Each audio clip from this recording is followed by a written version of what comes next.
Nasib mahasiswa diduga dipukul pas pampres gegara selfie bareng Jokowi, Istana buka suara.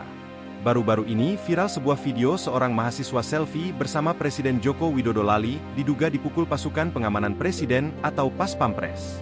Diketahui, peristiwa ini terjadi ketika Presiden Jokowi menghadiri acara MTQ Nasional XXX tahun 2024 di kota Samarinda, Kalimantan Timur, Minggu, 8 September 2024, malam.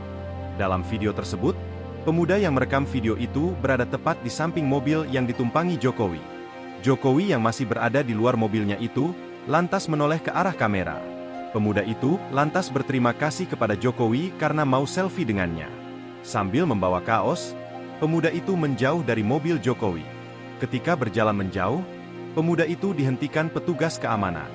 Dilansir dari Kompas.com, Deputi Protokol, Pers, dan Media Sekretariat Presiden Yusuf Permana membantah adanya pemukulan warga oleh Pas Pampres saat Presiden Jokowi kunjungan ke Samarinda, Kalimantan Timur.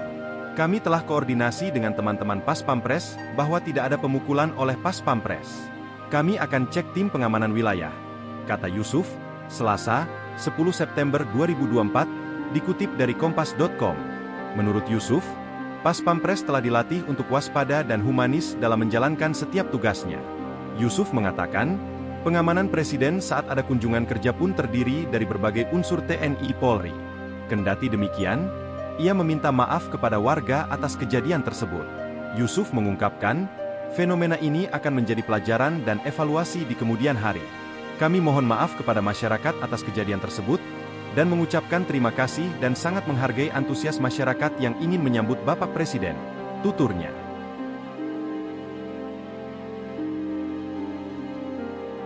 Download Tribun X sekarang, menghadirkan lokal menjadi Indonesia.